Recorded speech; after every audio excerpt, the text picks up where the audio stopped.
இன்றைக்கி நான் சமையலை பற்றி ஒரு சமையல் இதில் ஒரு இது சொல்லலான்னு. ஏன்னா ஜென்ரலாக வந்து தினம் டிஃபன் பண்ணுறோம், இது பண்ணுறோம், எல்லாம் பண்ணுறோம். இதனால இது வந்து ரொம்ப ஈஸியாகவும் ரொம்ப டேஸ்ட்டாகவும் ரொம்ப நல்லாவும் இருக்கும். இதுக்கு பேர் வந்து மோர்களி அப்படின்னு சொல்லுவோம், இல்லைன்னா மோர்கூழ் அப்படின்பா. இது வந்து ரொம்ப பழைய காலத்து டிஃபன். இந்த தஞ்சாவூர் சைடில் எல்லாருமே இது ரொம்ப விரும்பி சாப்பிடக்கூடியது. ஏன்னா அங்கே அரிசி தான் மேஜராக எல்லாத்துக்கும், பட்சணம், பலகாரம், டிஃபன் எல்லாத்துக்கும் யூஸ் பண்ணுவாள். அதனால் அந்த அரிசி மாவில் பண்ணுறது அவளுக்கு ரொம்ப பிடித்தமான ஒரு இது. அதில் எங்கள் ஹஸ்பண்டுக்கு இது ரொம்ப பிடிக்கும். அதை எங்கள் அண்ணா மன்னி அவள் ரொம்ப நல்லா பண்ணுவோம். அதனால் மன்னி வந்தாலே மோர்களி கலரை சொல்லுவா, மன்னி ஏன்னு சொல்லுவார். அது மோர்களிங்கிறது ரொம்ப சிம்பிள் டிஃபன், ரொம்ப இதெல்லாம் கிடையாது. ஆனால் ரொம்ப டேஸ்ட்டாக நல்லாயிருக்கும். அரிசி மாவு, மோர், உப்பு, பச்சை மிளகாய், இந்த மாதிரி ரொம்ப சிம்பிள் இதெல்லாம் தான். அதை எப்படி பண்ணுறதுங்கிறத இதில் சொல்லிடுறேன், அதுக்கப்புறம் அதை காமிக்கிறேன்.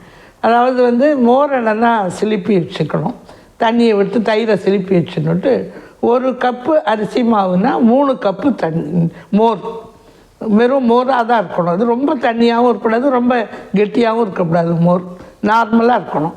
அந்த மோரில் இந்த 1 கப்பு அரிசி மாவையும் போட்டு, உப்பையும் போட்டு, பெருங்காயத்தையும் போட்டு வச்சிடணும். அப்புறம் எலுமிச்சத்தில் கொஞ்சமாக ஒரு 2 ஸ்பூன் எண்ணெயை விட்டு 2 3 கொஞ்சம் அந்த நம்ம எந்த கப்பில் நிறையவா பண்ணோம்னா கொஞ்சம் நிறைய எண்ணெய், சின்னதாக கப்பு பண்ணோம்னா கொஞ்சமாக போட்டு, கடுகு, உளுத்தம்பருப்பு, பச்சை மிளகாய், 1 ஸ்பூன் கடுகு, 2 ஸ்பூன் உளுத்தம்பருப்பு, ஒரு 3 4 பச்சை மிளகாய் போட்டு நல்லா வதக்கினதுக்கப்புறம் இந்த மோர் இது இருக்க இதையும் அதில் கொட்டிட்டு நல்லா கிளறணும். கிளறதை நல்லா கெட்டியாக போகணும். அந்த அளவுக்கு கிளறிட்டு அது ஒரு மாதிரி வெந்து பளபளன்னு ஆகிடும். அப்போ அதை எடுத்து ஒரு தாம்பாளத்தில் ஒரு எண்ணெயை தடவி அல்லது இதை தடவி அதை கொட்டிட்டு, நம்ம இந்த கேக்குக்கெல்லாம் கீறு போடுற மாதிரி போட்டு இது பண்ணு. அது வந்து புளிப்பு, உப்பு, காரம் எல்லாமும் இருக்கும். உடம்புக்கும் ரொம்ப ஒன்றும் கெடுதல் கிடையாது, ரொம்ப நல்லது, ரொம்ப டேஸ்ட்டாகவும் நல்லாயிருக்கும். அதை நான் பண்ணி காமிக்கிறேன். நீங்கள் உங்களுக்கு வீட்டில் எல்லாம் பண்ணி பார்த்து எல்லோரும் அதை சந்தோஷமாக என்ஜாய் பண்ணணும். நான் வந்து ஒரு 1/2 கப்பு அரிசி மாவு எடுத்திருக்கேன். அவளுக்கு எவ்வளோ தேவையோ அதுபடி இருக்கலாம்.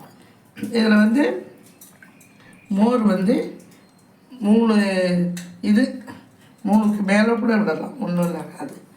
கொஞ்சம் கெட்டியாகவும் இருக்கணும், ரொம்ப தண்ணியாகவும் இருக்கக்கூடாது, இதுக்காக ரொம்ப கெட்டியாகவும் இருக்கக்கூடாது. கொஞ்சம் உப்பு,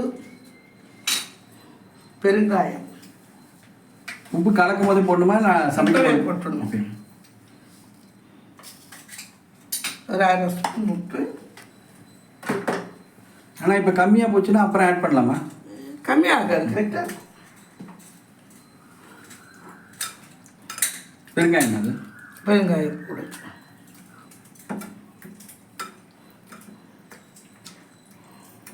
இது தயிரா மோரா? மோர். மோர். அதாவது தயிரை கடைஞ்சி மோரா. திக்காக இருக்கணும்னு இல்லை, தனியாக இருக்கலாம். இது புளிச்சிருக்கணுமா நார்மலாக? புளிப்பாக இருக்கும். புளிப்பாக இருந்தால் தான் நல்லாயிருக்கும். இது கொஞ்சம் தண்ணி இருக்கும்.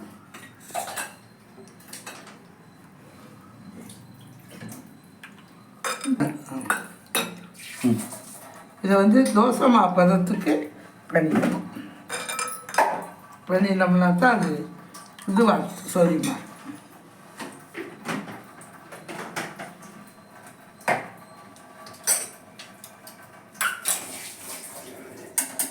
ஒரு கரண்டி வச்சு கொஞ்சம் எண்ணெய் எடு.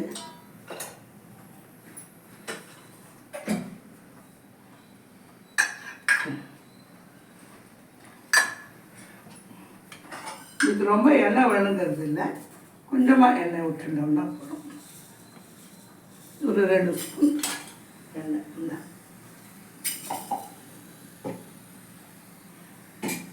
இந்த எண்ணெய் காஞ்ச உடனே கடுகு, உளுத்தம் பருப்பு,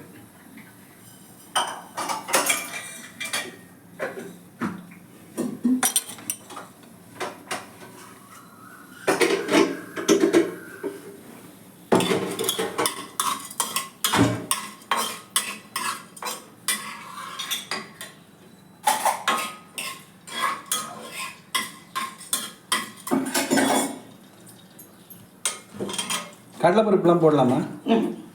கடுகு உளுத்தம்பருப்பு அவ்வளோதான். வேர்க்கடலை முந்திரி ஐய அதெல்லாம் எதுவுமே கிடையாது. இது ரொம்ப சாதாரண சிம்பிள் டிஃபன். அது பண்ணி எடுத்ததுக்கு அப்புறம் வேணால் அதை டெக்கரேஷன் பண்ணுறதுக்கு கேரட் சீவி போடலாம், இல்லை தேங்காயை சீவி போடலாம்.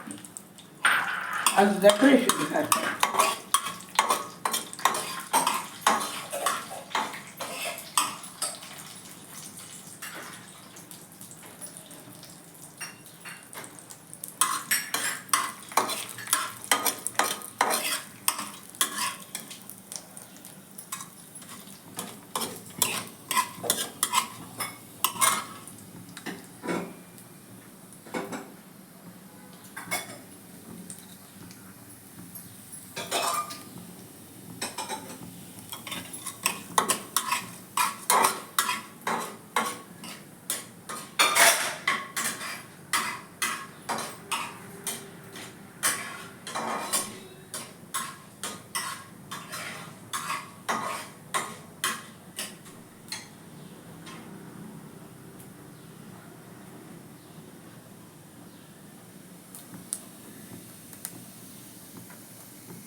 இந்த பீர்க்கங்காய் துவையல் நிறைய பேர் செஞ்சு பார்த்தாங்களாம், நல்லா வந்திருக்கான் சொல்லியிருக்காங்க.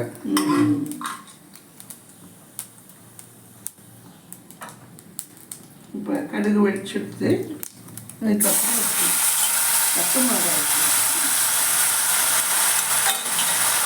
மிளகாய் போட்டுட்டு அதுக்கப்புறம் இது கொஞ்சம் போடணும்.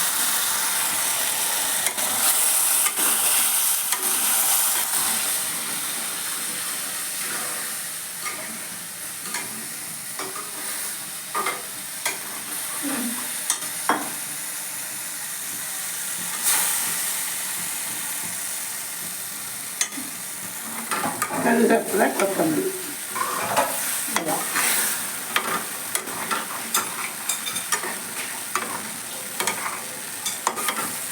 தண்ணி நீங்கள் சொன்ன அளவே கரெக்டாக இருக்குமா, இல்லை மேலே இருக்குண்ணா? கொஞ்சம் கூடவே வரும். இப்போ நம்ம ரேஷனில் அரிசி வாங்கி அரைச்சி அதுலேயும் பண்ணலாமா, இல்லை பேக்கெட்? இந்த மாவு அந்த மாவு நல்லா கிடையாது, எல்லா மாவுமே. இதே மாதிரி அரிசி இல்லாமல் வேற என்ன பண்ணலாம் இந்த மாதிரி கூழ்? பட் இதில் லோக்கலாக இருக்கும், அது கடலை மாவில் பண்ணுறது. இந்த மாதிரி நிறைய ஐட்டம்ஸ் இருக்கு. என்ன கொத்தமல்லி கறி, இதுவும் உப்புமா மாதிரி தான் இல்லையா? இதுவே உப்புமாவும் கலருவார், அது கொஞ்சம் கெட்டியாக இருக்கும். புளி உப்புமா. புளி உப்புமா. ஆனால் இதில் சத்துக்குன்னு என்ன இருக்கு? சத்துலாம் கிடையாது. ஜெனரலாக அரிசி மாவு நம்ம நிறைய உபயோகிப்போம். அதுதான் வயசானவங்களுக்கு நல்லா இருக்கும் சார், வாய்க்கு அதாவது சாஃப்டாக இருக்கும், ரொம்ப கடினமாக இல்லாத சாஃப்டாக இருக்கும். அரிசி அல்வா, காரமான அரிசி அல்வா தான்.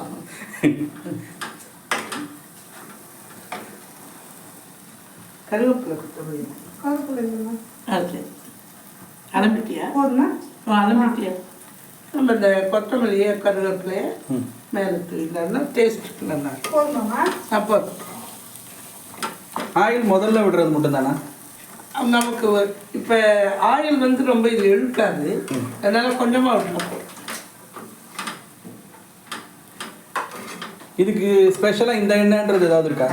அதெல்லாம் இது நம்ம ஜெனரலாக என்ன நல்லெண்ணெய் நல்லா இருக்கும். அதான் இது அலங்காரத்துக்கு ஏதோ சொன்னீங்களே லாஸ்ட்டாக? அதாவது இப்போ நமக்கு இப்போல்லாம் கொஞ்சம் எல்லாரும் நல்லா இது பண்ணணும்னு நினைக்கிறேன், அலங்காரமாக வைக்கணும்னு. அது மாதிரி வைக்கிறதுக்கு கேரட் இது மேலே சீப்போட்டா, ஏன்னா இது ஒயிட்டாக இருக்கிறதுனால கேரட்டை இது பண்ணலாம். அதே மாதிரி தேங்காய் துருவல் போடலாம். வதக்கிட்டா பச்சையாவா தேங்காய்? வெறுமை அப்படியே சும்மா தேங்காய் துருவல். இதுக்கு எதுவும் சைட் டிஷ் தேவைப்படுமா? ஆமாம், தோசை மிளகாய் அப்படியா? அதையும் அது மேலே கூட தூவலாம். கேரட் தூவுற மாதிரி தோசை மிளகாய் அப்படியே மேலே தூவினோம்னா நல்லா இருக்கும்.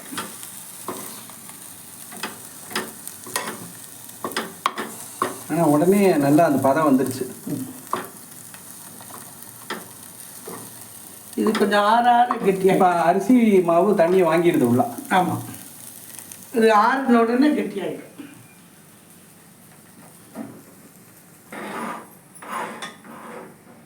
இது போடுறது இல்லை, இதில் எடுத்து போட்டுருவோம்.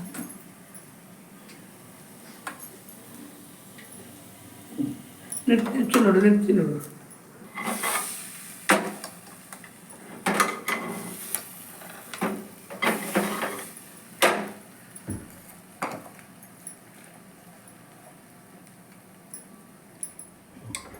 இதுதான் மோர்களி அல்லது மோர்கூழுன்னு சொல்கிறது. தஞ்சாவூர் பக்கங்களில் ரொம்ப பிரசித்தமான ஒரு டிஃபன். ரொம்ப சிம்பிள், ரொம்ப ஒரு 10 நிமிஷத்துலேயே பண்ணி முடிச்சிடலாம். பிடிச்சவாளுக்கு ரொம்ப பிடிக்கும். ஏன்னா எங்கள் ஹஸ்பண்டுக்கெலாம் மோர்களின்னா அவ்வளோ உயிர். இன்னும் நிறைய பேர் சொல்லுவாள் ரொம்ப பிடிக்கும் ரொம்ப பிடிக்கும்னு. அதனால் உங்களுக்கும் இது பிடிக்கும்னு நினைக்கிறேன்.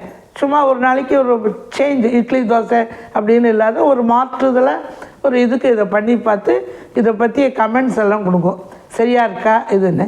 இப்போ இது சூடாக இருக்குது, கொஞ்சம் ஆறின உடனே கூறு போட்டோம்னாக்க அழகாக இது மாதிரி வரும், கேக் மாதிரி நல்லா வரும். ஒரு 5 நிமிஷத்தில் இது ஆறிடும். ஆறின உடனே கேக் போட்டுக்கலாம்.